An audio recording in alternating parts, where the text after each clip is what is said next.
Você tem que amar sua esposa, mesmo que ela não reúna as condições que você gostaria. Amá-la incondicionalmente, sacrificialmente, ao ponto de dar. Quando tem isso numa relação, não há demônio que destrói o casamento.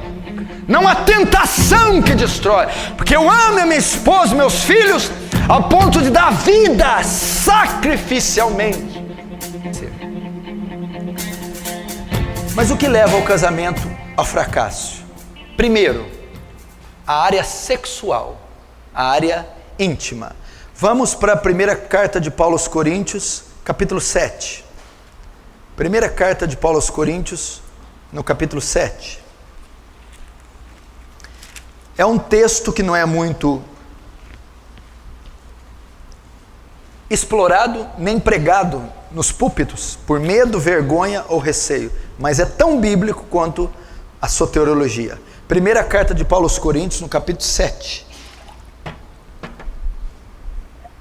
Eu estou dizendo de princípios que pode levar o casamento ao fracasso. O primeiro deles é a área sexual. 1 Coríntios 7, no versículo 3.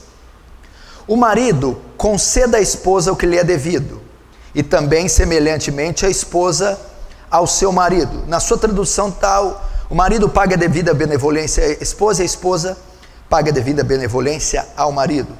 A mulher não tem poder sobre o seu próprio corpo, e sim o marido. Também semelhantemente o marido não tem poder sobre o seu próprio corpo, e sim a mulher. Até aqui. Primeira recomendação de Paulo. Paulo está escrevendo aos casais cristãos, aos casais de Corinto, aos casais crentes, a maridos e a mulher. O capítulo 7 ele está tratando do casamento. No início do capítulo, ele vai dar ênfase a uma área que a igreja não dá ênfase, a sexualidade do casal. Olha o que ele está ensinando ao casal crente. Olha o que ele está indicando. Maridos, satisfaçam vossas esposas sexualmente. Esposas, satisfaçam seus maridos sexualmente. Tem gente que acha que o sexo é pecado, que o sexo foi um distúrbio do pecado ou uma criação demoníaca. De hipótese alguma. Provérbios capítulo 5, Deus diz: desfruta com a mulher da tua mocidade. O sexo é bom, o sexo é santo, o sexo é puro e o sexo é legítimo. E ele está dizendo aqui, ele está ordenando, ele não só diz que o sexo é puro e legítimo, como ele ordena a prática dele. Paulo está dizendo: maridos e mulheres tenham relações sexuais regulares. É o que Paulo está ensinando aqui. Marido e mulher tenham relações sexuais regulares. E ele vai mais: mulher, o seu dever na relação não é satisfazer você, e sim seu marido. Mulheres, satisfaçam seu marido sexualmente. Maridos, o seu dever na relação não é se satisfazer, e sim satisfazer a sua esposa. Marido, satisfaça sexualmente a sua esposa. Ele está ordenando isso. Ele está ordenando isso. E ele vai mais. Existe muito jogo nessa relação. Por exemplo, o homem tem mais, é natural, inerente da natureza do homem, o sentimento de posse, de domínio. Geralmente o homem tem mais interesse pela relação. A mulher, sabendo disso, muitas vezes faz jogo, chantagem, e usa disso. Geralmente ela que determina quando isso ocorre. Não quero, não quero, e o homem não tem o que querer. A Bíblia quebra isso, ela diz assim para você: mulher, você não tem poder sobre o seu corpo, e tem o marido. Marido, você não tem poder sobre o seu corpo, e tem a mulher. Ele está querendo dizer que não pode ser rejeitada uma das partes quando há o interesse. Que o seu corpo, ou seja, a opção de satisfazer ou não pertence a você, e sim ao marido ou à esposa. Então é pecado fazer esse tipo de chantagem, esse tipo de jogo. Isso não pode ocorrer em hipótese alguma. Você não determina isso. Não, eu não quero, não vou fazer. Ou eu vou usar disso para alcançar um interesse meu. Muitas mulheres fazem isso, alguns homens também. Pecado. Isso não pode ser feito. Isso é pecado. E quando isso ocorre, já começa o fracasso do casamento. Vamos mais para você ver. Olha lá. É a parte mais séria. Verso 5. 1 Coríntios 7, 5. Não vos priveis um ao outro, salvo talvez por muito consentimento, por algum tempo, para vos dedicardes à oração, e novamente vos ajuntares, para que Satanás não vos tente por causa da incontinência. Aí, amém? Até aí. Não vos privais uns aos outros. Paulo está dizendo, não deixem de ter relações regulares. Não deixe de ter. Paulo está dizendo que um casal, enquanto está em atividade, 50 até 60 anos, não sei até quando o corpo biológico, fisiologicamente for permitido, não pode, em hipótese alguma, deixar de ter relações regulares. Não pode haver. Se o casal tem 80 e 88 ou tem 85, não tem mais condição. Mas enquanto está em atividade hormonal, não pode deixar de ter relação regular. Só pode um caso aqui. Primeiro, mútuo consentimento. Os dois têm que concordar. Se uma parte não concordar, não pode. Olha, essa semana eu não quero fazer. Eu não concordo. Não pode. Primeiro, tem que ter mútuo consentimento. Segundo, só por uma causa, para dedicar jejum e oração. Porque eu estou cansada. Não pode. Porque eu estou estressada. Não pode. Para que você quer ficar um tempo? Para me dedicar jejum e oração por uma causa. Não, eu concordo. Você concorda? Concordo. Para dedicar oração? Tudo bem. Se não for para isso, e ambas as partes não concordar, pecado. Não pode. Aí se eu fizer, por que Paulo ordena ter relação íntima regular? Para que Satanás não tente uma das partes. Sabe por que tem um monte de marido casado que viciado em pornografia?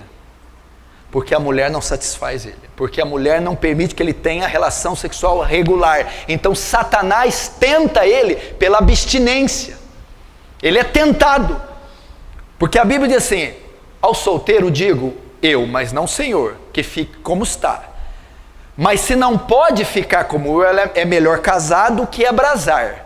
Na NVI, é melhor casar do que viver ardendo de desejo. Uma vez que a mulher não tem relação sexual regular com o marido, ele fica ardendo de desejo. E Satanás tenta ele, para ele suprir a tensão sexual em outra fonte. Pornografia, adultério, prostituição. Muitos casamentos vêm ao fracasso por causa dessa área negligenciada. Olha quanto princípio eu ensinei aqui. Olha quanta coisa tem numa simples relação. Olha quanta coisa. Você está entendendo? Tenha relações regulares. Não quero. Só se as duas partes concordarem e para se dedicar à oração e jejum. E isso aqui destrói casamento. Isso aqui não é pregado, não é ensinado, não tem livro escrito, seminário, ninguém fala disso aqui, porque não pode falar no púlpito. Mas não pode falar no púlpito. Tem um capítulo inteiro destinado para isso. Como é que não pode falar no púlpito? E está cheio de esposa de pastor sofrendo, é um horror. Está cheio de casal de pastor, essa vida aqui é uma lambança. Pastor que pornógrafo, pastor que não supre a mulher. E aí vai, porque não lida com essa área. Cheio de diácono, obreiro, cheio de crente dentro de igreja, que é uma baderna nessa área aqui. Não tem zelo, temor, reverência, respeito com esse princípio, que é seríssimo. É o primeiro princípio que destrói um casamento. A relação. Por quê? Porque, olha ele, quem que Paulo apresenta aqui, o personagem que Paulo convida? Satanás. Ele vai vir. Ele vai jogar o teu marido na mão de outra. Ele vai jogar a tua mulher na mão de outro. Ele vai jogar material. Ele vai fazer o seu marido ou sua mulher suprir a necessidade de outra forma. E a forma pecaminosa. Primeira área que traz problema. Segunda área que traz problema no casamento: a insubmissão da mulher. Mas essa eu não ia deixar de falar de jeito nenhum. Efésios capítulo 5. A insubmissão da mulher. Verso 22.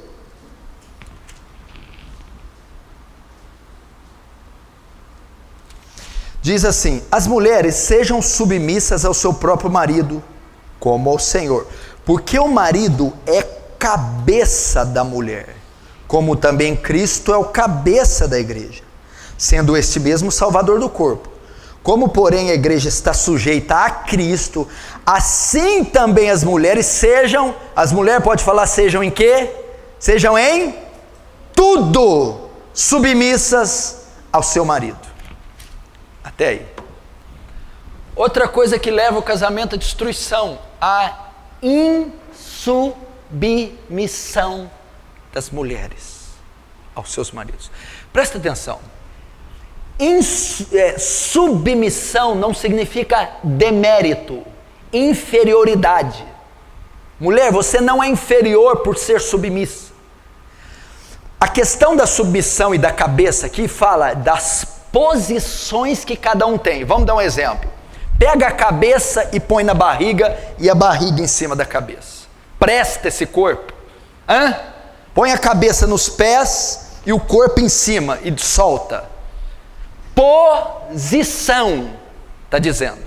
Quando a posição é invertida, o casamento fracassa.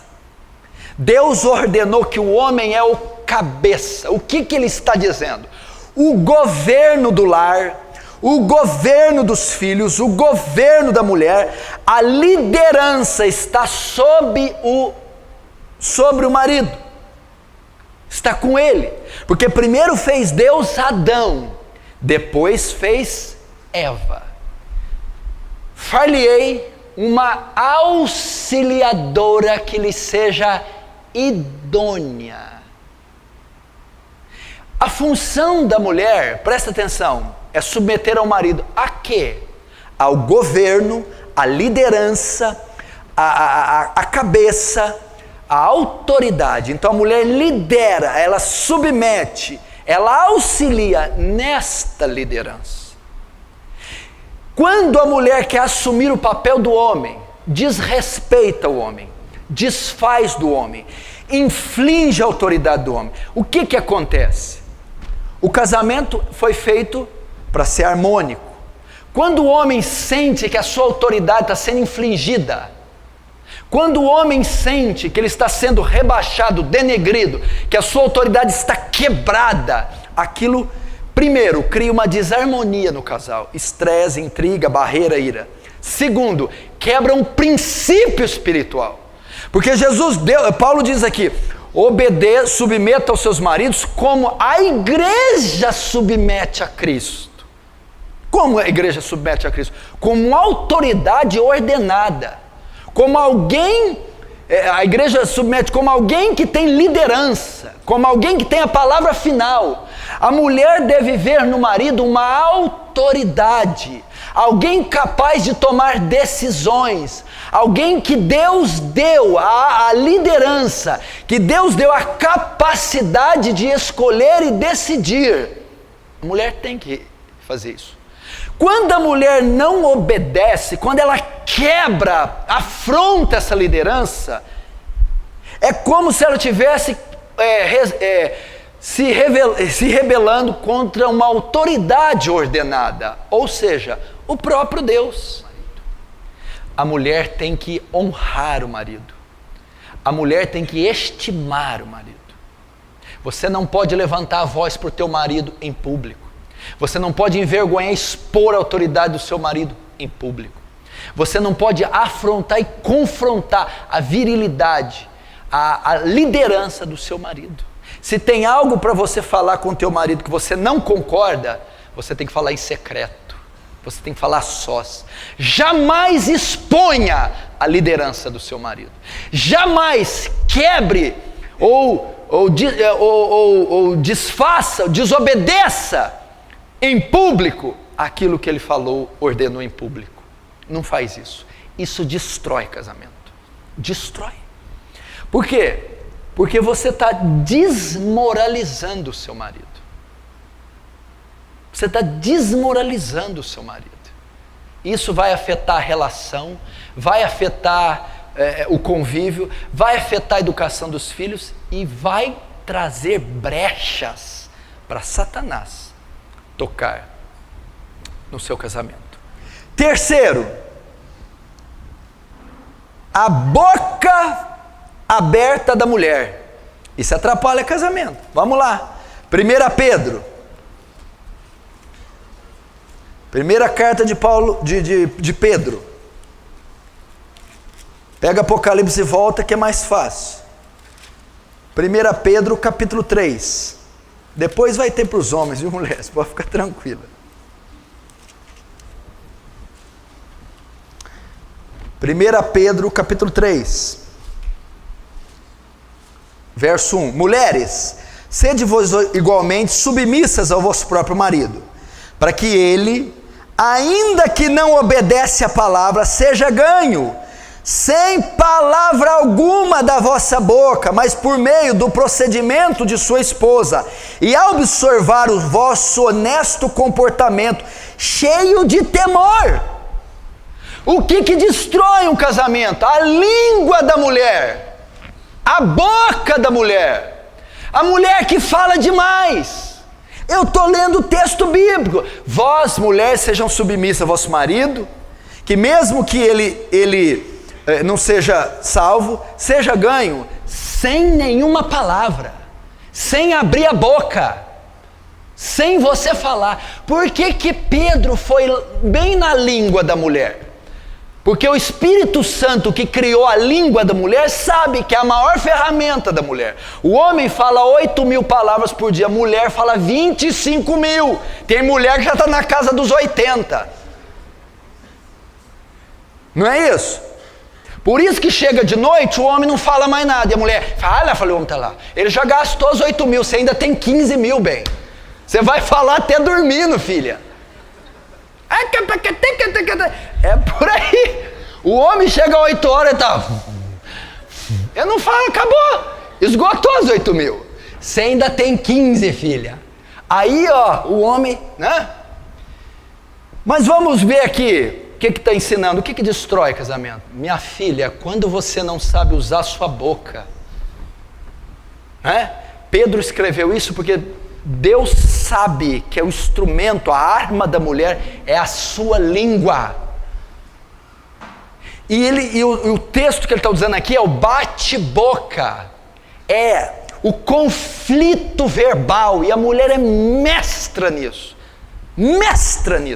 Ferir, magoar, ir, apontar, ir ali no ponto nevrálgico do homem, e ela vai contestando, rebatendo, e isso destrói casamentos. Uma mulher linguaruda, uma mulher que não sabe usar a boca, uma mulher que ofende, denigre, ou uma mulher que quer levar na raça e no peito, não adianta. O que vai causar? Eu quero que levanta a mão aqui um marido que fala que a mulher de tanto falar mudou você. Pode levantar, minha mulher me mudou. O coração do homem endurece mais, ele fica mais longe de Cristo, ele não se submete a essa falácia, cria ódio, revolta, repulsa, barreiras. E Pedro está dizendo, a maneira de você ganhá-lo, conquistá-lo, é o seu testemunho, é a sua conduta que vai quebrantá-lo, atraí-lo à admiração dele. Ao ver a sua mudança, a sua piedade, o seu bom senso, e não o seu confronto verbal, a língua. Isso aqui destrói casamento. Os conflitos no lar, discussões, bate-boca são horríveis. Só se machucam, se ofendem, se ferem e se distanciam mais e mais um do outro. É assim ou não é? Então o que leva o casamento ao fracasso? a área sexual, a insubmissão da mulher, a língua da mulher. Quarto, o que mais leva o casamento à destruição? Provérbios capítulo 31. Vamos lá. Salmos no meio da Bíblia, Provérbios.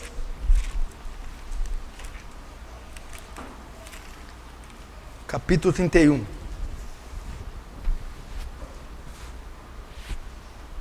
Verso 12. Ela lhe faz bem e não mal todos os dias da sua vida. O que leva o casamento à destruição? Uma mulher maligna, que faz mal para o marido e não o bem. Aqui nós estamos lendo o contexto de mulher virtuosa. Mulher virtuosa, quem achará? O seu valor excede dos rubis. A mulher virtuosa faz o quê? Faz bem ao marido e não mal, todos os dias da sua vida. Tem mulheres que o seu pior inimigo é o marido. Tem mulheres que se ocupam única e exclusivamente de fazerem o mal para os seus maridos, denegri-los, envergonhá-los, humilhá-los, rebaixá-los, ofendê-los, torcem para a sua derrota, para a sua queda. Mulheres maldosas, perversas. Conviver desse jeito dentro de um lar com uma mulher assim é uma destruição. Quem conhece o texto da mulher rixosa? E a mulher rixosa? A mulher rixosa e o gotejar contínuo numa casa, tanto um como a outra, são a mesma coisa. Mulher, faça o bem para o seu marido. Seja benigna, bondosa para o teu marido. Esse clima de perversidade é intolerável por qualquer homem. Por que você acha que os botecos estão cheios? Tá, não pode se aplicar muito bem para nós, somos cristãos, mas, né, e pressupõe que cristão não fica em boteco. Mas por que estão cheios? Porque chega em casa, tem uma mulher que se você der uma vassoura, sai voando. Sai voando. Bruxa. Porque são perversas. Mas, e é insuportável para o matrimônio suportar isso aqui. Eu vou avançar porque tem muita coisa para falar. O que mais destrói o casamento? O desentendimento do marido. Volta lá em 1 Pedro. Agora a parte do marido. 1 Pedro, lá no final de novo, perto de Apocalipse. Capítulo 3. 1 Pedro 3,7. Maridos, vós igualmente coabitai com as vossas esposas, ou vivei a vida comum no lar com discernimento, tendo em consideração para com a vossa mulher como vaso mais frágil. Tratai-a com dignidade, porque sois juntamente herdeiros da mesma graça de vida, para que não se interrompam ou não sejam impedidas as vossas orações. Você quer maldição maior que essa, da oração não ser, a oração ser impedida? Maridos, coabitais, convivei a vida diária com as vossas mulheres, com entendimento, dando ela honra como vaso mais frágil, para que as vossas orações não sejam impedidas. O que destrói um casamento? O marido que não tem entendimento no convívio com a mulher. Agora é para o marido. O que o marido tem que entender? Coabitar com ela com entendimento, dando honra como vaso mais frágil. Você precisa entender que ela não é feita da mesma composição que você. Você tem que ter entendimento no dia a dia com a sua mulher, compreensão, paciência, ternura. O que é o homem? O homem é um ser mais grosso, tem sentimento de posse. O seu sentido mais aguçado é a visão. É uma pessoa mais insensível, truculenta, dura. A mulher não, o sentido mais aguçado é a audição. É sensível, é biológica, anatomicamente mais frágil que o homem, sentimentalmente mais frágil. O homem não, e tem homem que acha que casou com outro homem. Então Deus está dizendo aqui, no conviver diário, leve em conta que ela é uma mulher, leve em conta que você não pode falar qualquer coisa, ela é mais sensível, leve em conta a fragilidade física. Tem gente que chega o botijão de gás em casa e está vendo o jogo, pega lá, bem.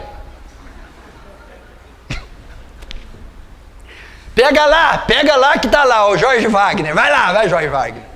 Miséria. É o que, Risson? Ah lá. E pior que elas vão e pegam, são terríveis. Pega e passa na frente deles assim, ó. Então tem cara que não tem bom senso. Direto eu visito casa de gente, tá mulher com chave de cano lá. Boné pra trás. Que é isso, meu filho? Onde você vai? O marido tem que entender isso. Meu filho, por favor, tenha entendimento.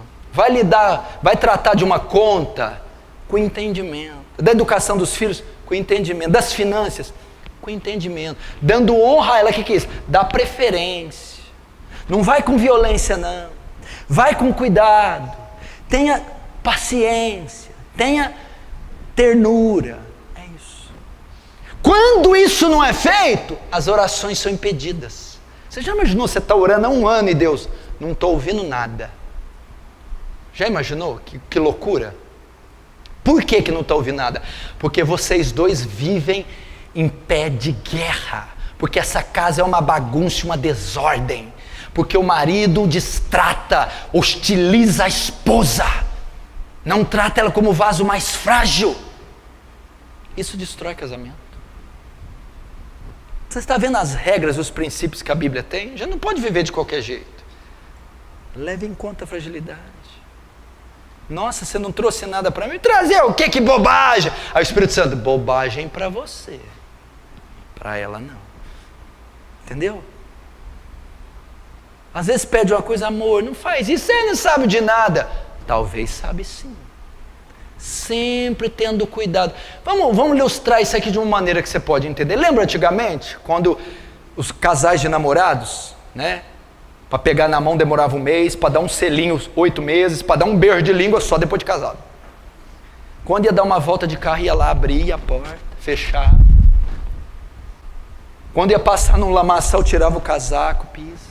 Quando ia sentar, puxa a cadeira. É uma forma de mostrar o quê? Gentileza, cortesia. Eu estou tentando ilustrar como a mulher deve ser tratada. Agora, abra o carro, entra aí. Não, eu não estou mentindo. E a hora que está fazendo uma curva na ribanceira, tira o cinto, bem, está apertado. Destrava o pino. Essas coisas destroem casamento. Ninguém aguenta viver com caminhoneiro. Se tem algum irmão caminhoneiro aqui, eu não estou dizendo do ofício. O irmão não toma banho, é CC, uma barriga horrorosa, o bicho arrota. Meu Deus do céu! Trata com entendimento, cortesia. Qual a última vez que você levou flor para ela? Flor? Pastor, o senhor não está entendendo. Qual a última vez que você mandou uma mensagem? Apareceu de surpresa? Faz isso. Manda os filhos lá para o Paraguai.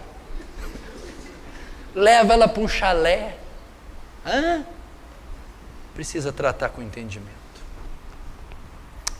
Sexto, deixa eu ver. O amor e o adorno do homem. Volta para Efésios. Quando não tem amor e não tem adorno. Efésios. Gálatas, Efésios. Capítulo 5.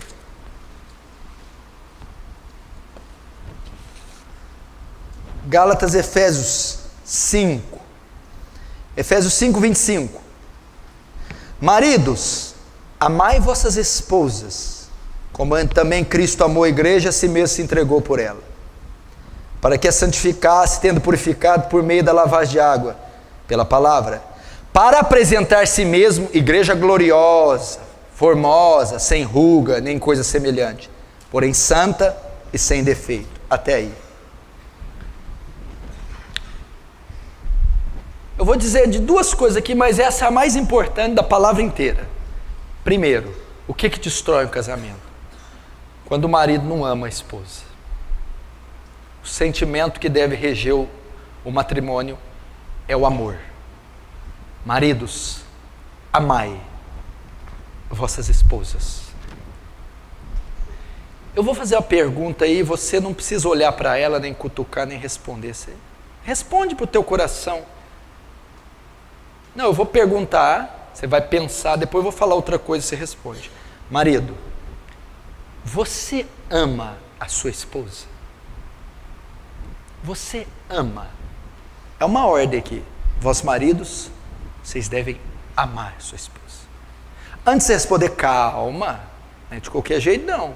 Vós marido, amais vossas esposas como Cristo amou a igreja. O jeito que você sempre amou sua mulher é uma coisa, o padrão que Deus pede é outra. Como Cristo amou a igreja? Amou ao ponto de se entregar e dar a vida por ela. Que amor que foi esse?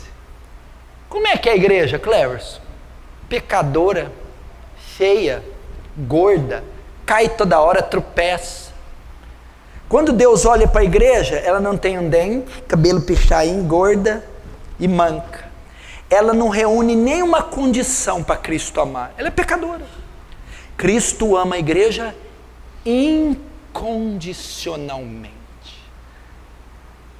A tua mulher não é bonita como você queria, não tem o tamanho que você queria, não é doce como você queria, não tem idade como você queria, ela não reúne as condições que você queria, ótimo. Deus não manda amar condicionalmente. Você tem que amar sua esposa, mesmo que ela não reúna as condições que você gostaria. Amá-la incondicionalmente, sacrificialmente, ao ponto de dar a vida. Seu amor. Quando tem isso numa relação, não há demônio que destrói o casamento. Não há tentação que destrói. Porque eu amo a minha esposa, meus filhos, ao ponto de dar vida sacrificialmente. É desse jeito. Eu falo para minha esposa, ela está ali me assistindo, imagina pregar um troço desse que a mulher vendo. Falo para ela regularmente. Querida, eu amo você do jeito que você é. Nenhuma das suas falhas, falo isso, nenhuma das suas falhas interfere no meu relacionamento e no meu sentimento por você. Nenhuma. Nenhuma. Falo abertamente isso. Abertamente. Meu amigo, se você amar a sua mulher assim, não tem crise que você não vença. Segundo, essa é importantíssima. Olha, Cristo não só ama, como ele atavia a noiva. Ele olha, essa noiva está sem dente, fazer uma obturação, vou pôr um sapato nela, dar uma esteirinha, corre aí, noiva. Ele vai adornar a igreja, santificá-la. Está meio feia, desordenada, vai deixar bela. Marido, o casamento vai a um fracasso quando você não adorna a sua esposa. Molda, cuida dela. Se a sua mulher é uma jararaca, surucucu, capitão do campo, narja, jiboia, coral verdadeira, falsa, sucuri, cascavel, e aí vai. Culpa tua que não adorna ela. Você é responsável por adornar, formar. Eu não estou falando só fisicamente. Você está triste, eu vou fazer você ficar alegre. Você anda depressiva, eu vou mudar a sua estima. Você está mal vestida, eu vou ajudar, vou comprar uma troca para você. Eu vou adornar. Você é meio ignorantezinho, eu vou te ensinar. É um marido que adorna. É um marido que forma, é um marido que trabalha com a sua esposa. Se você sabe, a minha mulher tem problema, a mulher é irada, truculenta, é insensível, é fria, isso, aquilo, outro. É você que tem que trabalhar, pensar numa solução, orar, interceder, dialogar com ela, pedir, amor, muda aqui, melhora acolá, amor, vamos orar aqui, isso, aquilo, outro. Você vai deixando aquela mulher. Aí aquele dente vai mudando, aquele pneu vai encolhendo, aquela mulher vai ficando bonita, aquele cabelo vai alisando, está adornada. Mulher comportada, fina, bonita, com uma autoestima, bela. Aí você mesmo se orgulha da própria noiva que você formou. Você mesmo se apaixona da própria noiva que você formou. Esse é o princípio. Primeiro ama, depois adorna. Você tem que pensar assim, toda vez que você está num lugar gastando, pensa na mulher. Está no supermercado, e minha mulher. Está numa loja, e minha mulher. Faz uma viagem, e minha mulher. Sempre, sempre. Vai orar, Deus, a minha vida. Não, a minha mulher. Vai fazer um jejum, a minha mulher. Sempre passando por ela, para adorná-la, para cuidar dela. A pior coisa é aqueles maridos que desprezam, deixam a sua mulher aos cacos, perdida, desdentada, jogada. Não pode fazer isso. Isso destrói casamentos. Quantos estão entendendo? Diz amém. Agora, o que é o casamento? Vamos passar rapidamente para alguns princípios. Primeiro, o casamento é heterossexual. Heterossexual. O que significa heterossexual? De sexos diferentes. A Bíblia diz, deixará o homem, o seu pai e sua mulher, e apegar-se à sua mulher. Casamento compreende macho e fêmea. O casamento, pelos padrões da Bíblia, que Deus instituiu, é heterossexual. União de sexos diferentes. Deixará o homem e unir-se à sua mulher. Não diz deixará o homem e apegar-se ao homem. Deixará a mulher e pegar-se à sua mulher. Então o princípio de Deus para o casamento é o heterossexualismo. Então, com essa afirmação, Deus exclui a união homoafetiva. Toda união homossexual é uma abominação para Deus. Levítico capítulo 18. O casamento, para se consolidar casamento, é macho e fêmea. Homem com homem não é casamento. Mulher com mulher não é casamento. Para se caracterizar casamento é macho e fêmea. Unir-se-á o homem e a sua mulher. E isso é o casamento. Segundo, o casamento é monogâmico. Mono vem de um.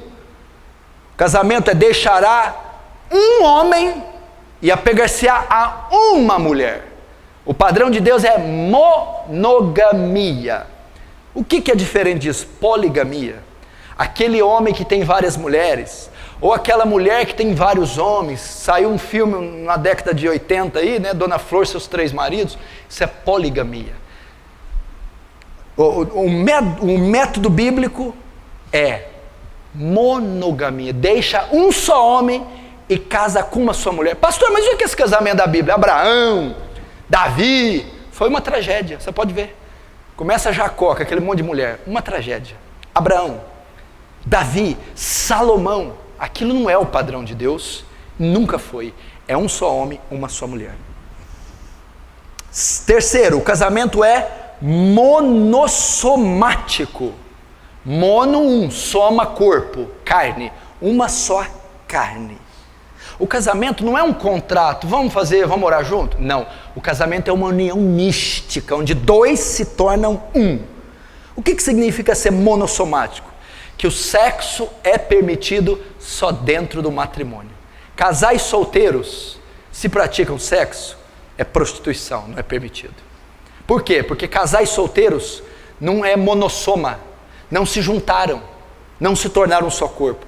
O sexo é permitido só quando um homem e a mulher se tornam um só corpo. E quando eles se tornam um só corpo? No casamento monossomático. Último, o casamento é vitalício. Agora chegou onde eu queria. Vitalício. O que significa vitalício? Não pode se dissolver, não pode terminar. Abre comigo em Mateus capítulo 19. Mateus 19.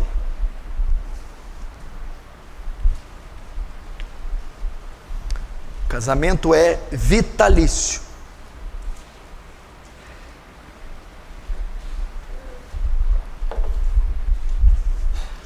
Mateus 19, versículo 3. Vamos lá. Vieram a ele alguns fariseus e o experimentavam, perguntando: é lícito ao marido repudiar ou divorciar da sua mulher por qualquer motivo? Então respondeu Jesus: não tendes lido que o Criador desde o princípio os fez homem e mulher? E que disse: por esta causa deixará o homem seu pai e sua mãe, iniciar sua mulher, tornando-se os dois uma só carne. De modo que já não são dois, de modo que já não são mais dois, porém uma só carne. Portanto, o que Deus ajuntou, não separe o homem. Replicaram então os fariseus: por que então Moisés mandou dar carta de divórcio e repudiar? Respondeu-lhe Jesus: por causa da dureza do vosso coração é que Moisés permitiu repudiar vossa mulher. Entretanto, não foi assim desde o princípio. Eu, porém, vos digo: quem repudiar, divorciar, largar, desquitar da sua mulher, não sendo por causa de relações sexuais ilícitas, e casar com outra, comete adultério. E o que casar com a repudiada, comete adultério. Disseram-lhe os discípulos: se essa é a condição do homem relativamente à sua mulher, não convém casar. Jesus, porém, respondeu: nem todos são aptos para receber este dom, só aqueles a quem é dado. Até aí. Esse é o grande versículo que fala do divórcio. Eu vou falar rapidamente, que eu tenho aqui 15 minutos para acabar, e em 15 minutos eu acabo. Eu estou tratando aqui de algo que está banalizado no nosso meio. O casamento hoje foi a bancarrota, a queda, a ruína. Não vale nada, essa instituição está falida, a porcaria. E é a coisa das mais sagradas na Bíblia. O casamento antecede a civilização, antecede a cultura, antecede o Estado e a religião. Deus criou ele lá no Éden. No iniciozinho, capítulo 2, o casamento estava lá. Ele é divino, não é humano, é sagrado e tem que ser respeitado. Então nós estamos dando princípios aqui para você solidificar o seu casamento, para essa área não ter mais crise dentro da igreja, para você ter acordo e harmonia e evitar tantos males sofridos no seu lar. Vamos respeitar esses princípios. Mulher, cuidado com a língua, dê testemunho para o teu marido, não confronta ele mais. Mulher, faz bem para o teu marido, não faz mal. Seja benigna, bondosa, cuida das coisas dele com zelo, com amor, e dele especialmente. Mulher, seja submissa, é uma ordem, um princípio, obedeça a ele. Veja como autoridade ordenada, honre o seu marido. Maridos, convivam com entendimento, tenham sabedoria, cuidado, respeitem a fragilidade das mulheres. Marido, amem essas mulheres, mesmo que elas não reúnam as condições. Vou dizer uma coisa, eu sei que você sonha com a mulher perfeita, mas você nunca vai ter a mulher perfeita, ela nunca vai te querer, ela é perfeita. O fato dela ser perfeita não vai não permitir que ela queira você, jamais. Então uma perfeita você nunca vai ter. Adorna ela, dá um trato nessa mulher, trabalha com ela, molda o caráter, o físico, a aparência dela. O casamento é heterossexual, um homem com uma mulher. É monogâmico, um só homem com uma só mulher. É monossomático, não é um contrato de dois, é uma união mística. Quarto, é vitalício. Por isso, garotos que querem casar aí, pensem muito bem na escolha. É para o resto da tua vida. Não posso separar, pastor? Não, não pode separar. Mas nem se tiver crise, nem se tiver crise. De jeito nenhum, pastor? De jeito nenhum. Quando é que eu posso? Só quando você pegar o atestado de óbito dela. Fora isso, não tem cláusula, não tem nada que pode fazer separar. Vamos ver rapidamente por que é vitalício. Verso 3, vieram a ele alguns fariseus para o experimentar, perguntando: é lícito ao marido repudiar a sua mulher por qualquer motivo? Até aí, olhe para mim. Primeiro, os fariseus vieram perguntar a ele: é lícito, é correto separar-se da mulher por qualquer motivo? Você acha que os fariseus estavam interessados em ser edificados? A gente quer aprender com você, Rabi. A gente quer ser ensinado. Não, a Bíblia diz aqui, para o experimentar. Os fariseus queriam pegar Jesus em alguma falta para acusá-lo de blasfêmia. Lembrando que Jesus estava na Pérea. Onde era esse lugar? Onde estava instalado o rei Herodes. O que Herodes fez? Mandou matar João Batista, porque João Batista falou que o casamento do Herodes era ilícito. Lembra? O Herodes estava casado com a mulher do seu irmão Filipe de Itureia. Eles estavam querendo incitar Jesus para falar a mesma coisa, para Herodes condenar Jesus à morte, como condenou João Batista. Por isso eles estavam experimentando Jesus. Se não fosse isso ser pego por Herodes, eles estavam forçando Jesus a dizer alguma blasfêmia. O que é uma blasfêmia? Se ele dissesse algo que fosse contrário à lei de Moisés. Então eles estavam experimentando, eles não queriam aprender com Jesus.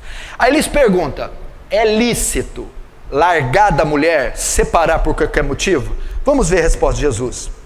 Então respondeu ele, não tendes lido que o Criador desde o princípio os fez homem e mulher, e que disse, por esta causa deixará o homem, o pai e sua mãe, se unir à sua mulher, tornando-se dois na sua carne? Agora a resposta, 6, de modo que não são mais dois, porém a sua carne, portanto, o que Deus ajuntou, não separe o homem.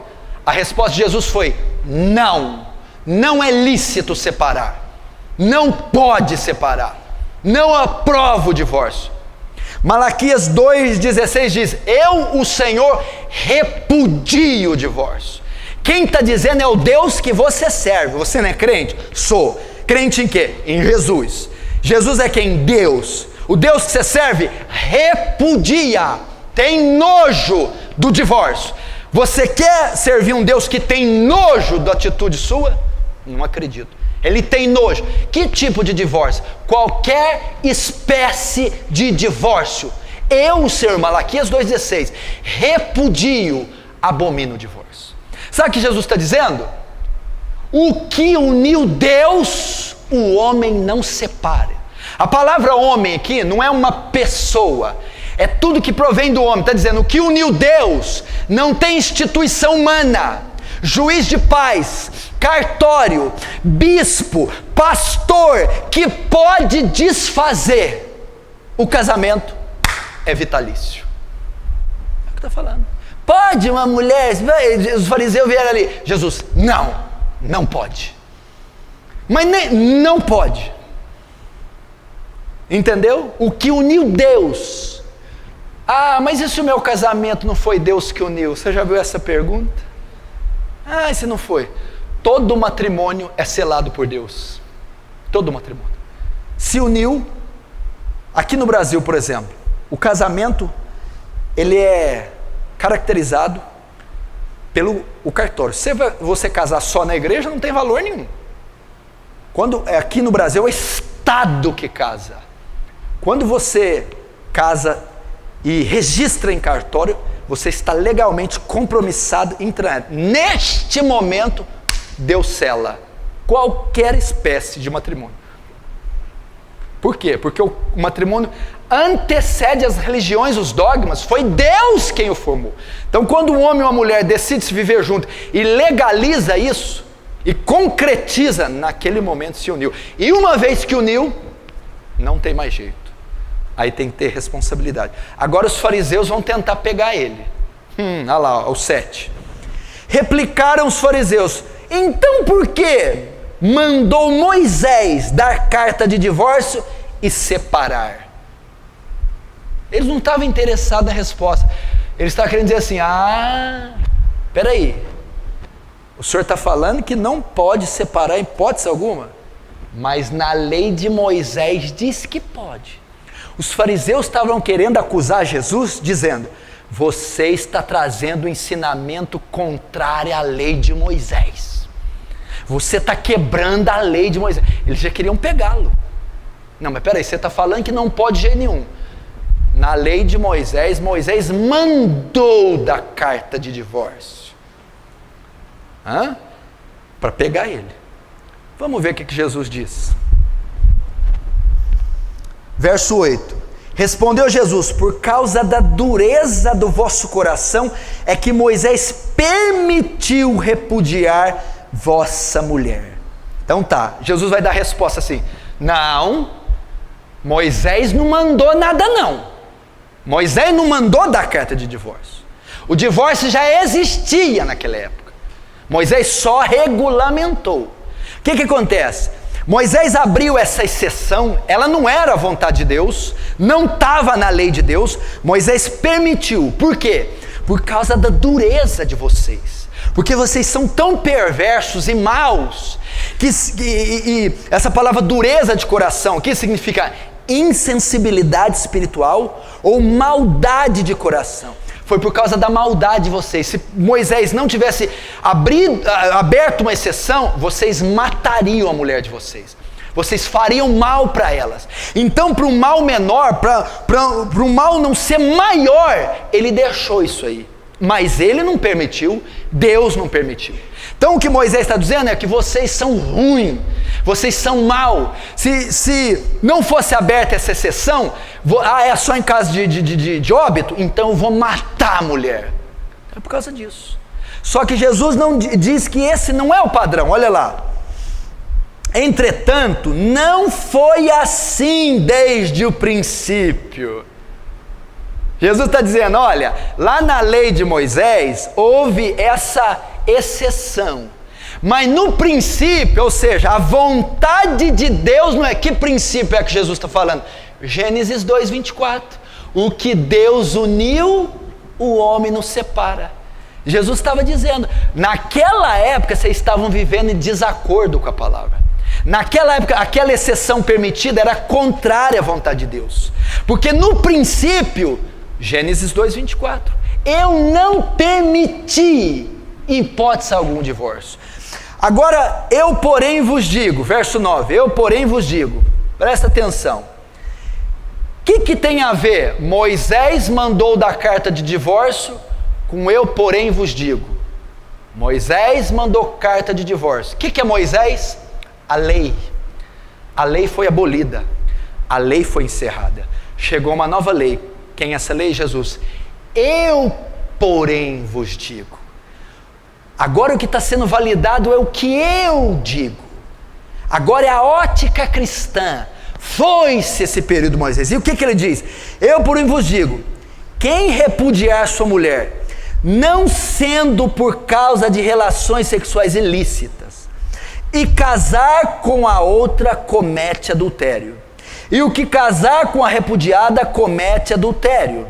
Até aí. A parte mais delicada e difícil de interpretar é o verso 9. Ok, presta atenção. Jesus está conversando com os discípulos sobre divórcio e novo casamento. Primeiro eles perguntam, é lícito separar por qualquer motivo? Jesus disse, não é. Em que o senhor baseia? Lá na criação. O que uniu Deus, o homem não separa. Ok. Aí os fariseus vão replicar, mas então por que Moisés mandou dar carta de divórcio? Por causa da dureza de coração. Vocês eram tão obstinados, tão ruim, que ele permitiu isso para vocês não causar coisa pior, desgraçar com a vida das mulheres. Mas no princípio não foi assim. Ou seja, a vontade de Deus é que não tenha divórcio. Aí ele vai continuar. Eu, porém, digo, o que vale é o que eu digo. Ok? Todo aquele, aí chega no verso 9, que repudiar sua mulher, aí vem o texto difícil, não sendo por causa de relação sexual ilícita, comete adultério com ela. E que casar com a repudiada, comete adultério. Pastor, aí no verso 9 tem uma cláusula, é uma exceção para o divórcio e para o segundo casamento, não é? O senhor falou que Jesus não permite o divórcio em hipótese alguma. Não. Mas no 9 ele diz, a não ser por. Opa, é uma exceção. Muita gente usa o verso 9 para dizer, olha, não pode separar nem casar de novo de jeito nenhum. Só em caso de adultério. Se eu for traído, eu posso separar da minha mulher e casar com outro. É isso que Mateus está dizendo, não é? Se eu for traída, eu posso separar do meu marido e casar com outro homem, não é? Não, não é isso que está dizendo aqui. Essa exceção não fala disso. A Bíblia não proíbe nem separar, nem casar de novo. Mas então o que é essa exceção? Quando Jesus diz assim, ó, Eu, porém, digo, quem repudiar a sua mulher não sendo por causa de relações sexuais ilícitas. Tem duas palavras gregas aqui. Existe porneia e moicheia, ou moikeia. Porneia é um texto usado para falar prostituição. Moicheia é para se referir a adultério. Se Jesus tivesse permitido divórcio e segundo casamento em caso de adultério, a palavra aqui teria que ser moicheia, adultério. Todo aquele que separar da sua mulher não ser por adultério, comete, e casar com outra, comete adultério. Mas a palavra aqui é porneia, que é relação entre solteiros, é prostituição.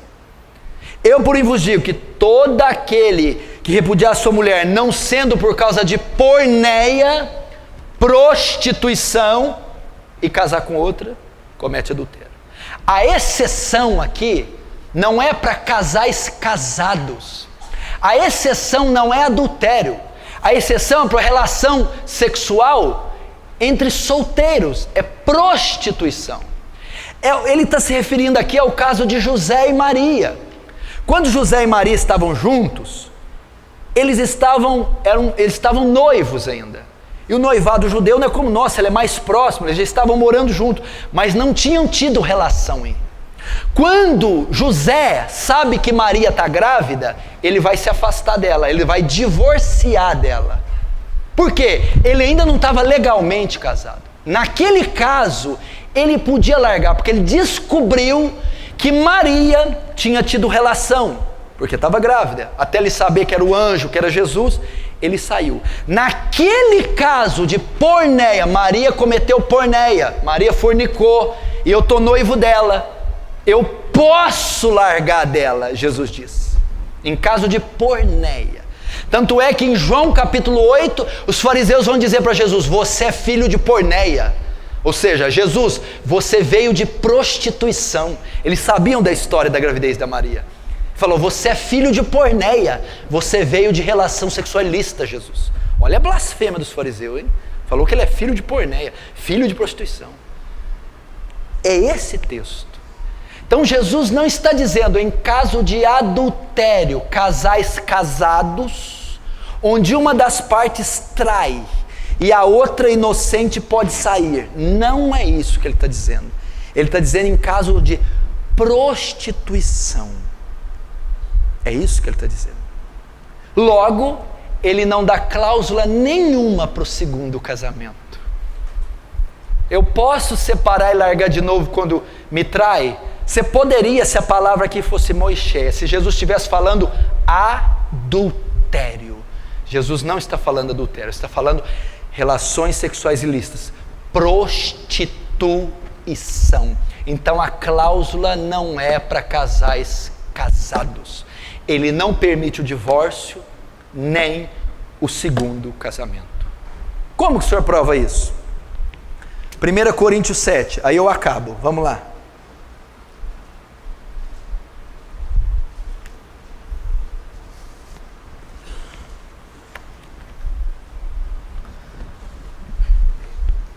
Vamos aprender aqui. 1 Coríntios 7, verso 10. Ora, aos casados, ordeno não eu, mas o Senhor, que a mulher não se separe do marido. Pode separar? Não pode. Pode o marido separar da mulher? Não pode. Olha aqui, ó. Aos casados ordeno eu, não eu, mas o Senhor, que a mulher não se separe. É uma ordem. Mas ele é bêbado? Não pode. Ele fuma? Não pode. Ele é ruim? Não pode. Olha lá. Ora, os casados, ordeno não eu, mas o Senhor, que a mulher não se aparte do marido. Se porém ela vier separar, que não case, ou que se reconcilie do marido, e que o marido não se aparte da sua mulher. O que ele está querendo dizer aqui? Olha, eu estou casado, o marido bebe, eu quero separar, não separa. O marido é ímpio, você pode separar? Não separe. E se ele me deixar? Se ele deixar, ele pode ir. Aí eu posso casar de novo? Não. Ou você fica só, ou reconcilia com o marido. É o que Paulo está dizendo. O único meio de se separar aqui é quando uma das partes deixa você. Aí separou. Marido ímpio não quer habitar mais com você, foi embora. A esposa ímpia não quer habitar mais com você, foi embora. Aí houve uma separação forçada, você não causou. Se depender de você, separa? Não. Ele é ruim, separa? Não. Ele bebe, separa? Não. E se ele for? Aí ele pode ir. Eu posso casar de novo? Não pode. Está dizendo aqui, ó. Se vier a separar-se, não case, ou que se reconcilie com o seu marido. Ou fica só, ou volta para o marido. Ou fica só, ou volta para a esposa. Você vê que não há maneira de haver novo casamento. Olha o verso 15. Mas se o descrente quiser apartar-se, que se aparte. Em tais casos, não fica sujeito à servidão, nem o irmão, nem a irmã. Deus os tem chamado para a paz. Todo mundo pensa que esse versículo diz assim, ó, se a mulher me abandonar, aí eu não fico sujeito à servidão. A servidão que Paulo está dizendo aqui, você não fica na obrigação de reatar esse casamento, porque o cara te abandonou. Você não fica obrigado a reatar e ir atrás dele. Não está dizendo que não fica na servidão do laço matrimonial, né? Não, aí o vínculo é quebrado, quando ele me abandona eu posso casar de novo. Não, você não fica na servidão, ou seja, não fica obrigado a reatar, a ir atrás dele, porém tem que ficar sozinho. Qual o caso que eu posso casar de novo? Verso 39, o único caso que a Bíblia permite. 1 Coríntios 7, 39. A mulher está ligada enquanto vive o marido. Contudo, se falecer o marido, fica livre para casar com quem quiser, mas somente no Senhor. Agora volta a Romanos 7, rapidinho. Romanos 7, aí nós terminamos. Romanos capítulo 7, verso 2, Romanos 7, 2. Ora, a mulher casada está ligada pela lei ao marido enquanto ele viver. Mas se o mesmo morrer, desobrigada ficará da lei conjugal. De sorte que será considerada adúltera se vivendo o marido unir-se com outro homem. Porém, se morrer o marido, está livre da lei, e não será adúltera se contrair novas núpcias. A única exceção que a Bíblia faz. Viuvez. Óbito. Está casado? Quando que eu posso separar? Em hipótese alguma. De jeito nenhum. Nunca. Ah, mas e se tiver adultério? O senhor não falou. Ela me traiu. Como é que eu resolvo? Perdoa. Hã? Perdoa. O remédio não é o divórcio, é o perdão.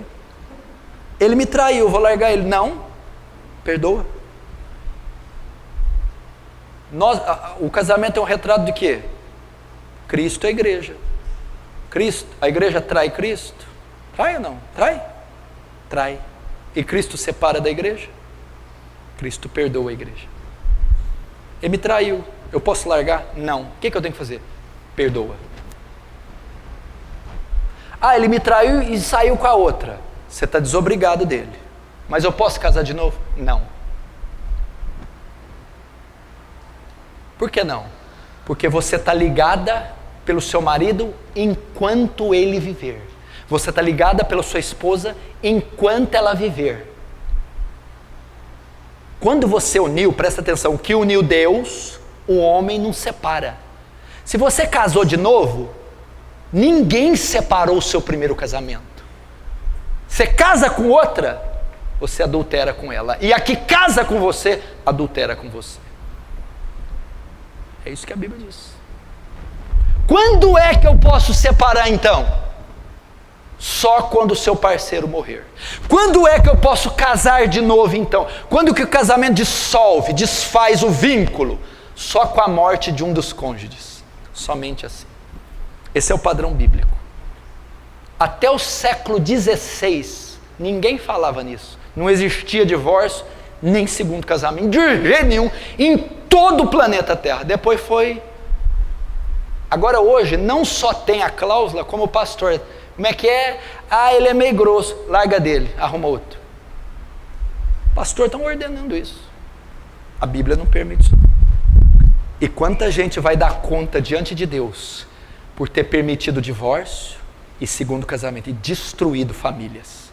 Tá ruim, aguenta aí, suporta ele. O casamento é vitalício, fica com ela até a morte. Você é uma só carne com ela, e o que Deus uniu, ninguém tem competência para suprir. Pastor, é difícil. Por que Moisés então deu carta de divórcio? Vamos lá. Por causa da insensibilidade do coração. O que significa? Na época do Antigo Testamento não havia graça sobre eles para suportar. Hoje não precisa de carta de divórcio. Hoje tem o Espírito Santo para suportar a fraqueza da tua esposa, para suportar a traição. Tem graça em você, tem o fruto do Espírito para você aceitar diferenças, conviver, caminhar 2 milhas, suportar. E Deus deu graça para você ficar unido com ela até a morte. É assim que Deus quer o matrimônio. Já pensou se toda crise fosse separar? Todo divórcio fosse, toda a briga fosse separar? Essa é a palavra para os casais. Pastor, quem está namorando na igreja? Um solteiro com uma divorciada. Desfaz esse namoro agora. Quem está noivo? Olha, eu sou solteiro, estou noivo de uma moça que já foi casada. Desfaz agora, porque é adultério. E eu não sabia isso que o senhor falou. Eu já me casei pela segunda vez, já até ter filho com a segunda mulher ou com o segundo marido. E só aprendi isso hoje, agora. E aí? Fiz quando eu era ímpio. Sabia. No mundo todo mundo faz, todo dia. Fiz porque os outros pastores aprovou, não me ensinaram nada. A gente deve acolher essas pessoas, ensinar a elas o caminho da verdade, pedir para que elas orem, se arrependam por ter feito algo na sua ignorância e construam do jeito que já estão uma vida pura, feliz, não ensinando isso para as gerações futuras como padrão, como modelo. É assim que a gente recebe. 80% das pessoas que casam pela segunda vez são infelizes. 80% dos segundos casamentos é um horror, é um desastre. Se fosse bom, meu filho, essa porcentagem seria menor. Fique com a tua mulher, fique com o teu marido, suporte ele, suporte ela.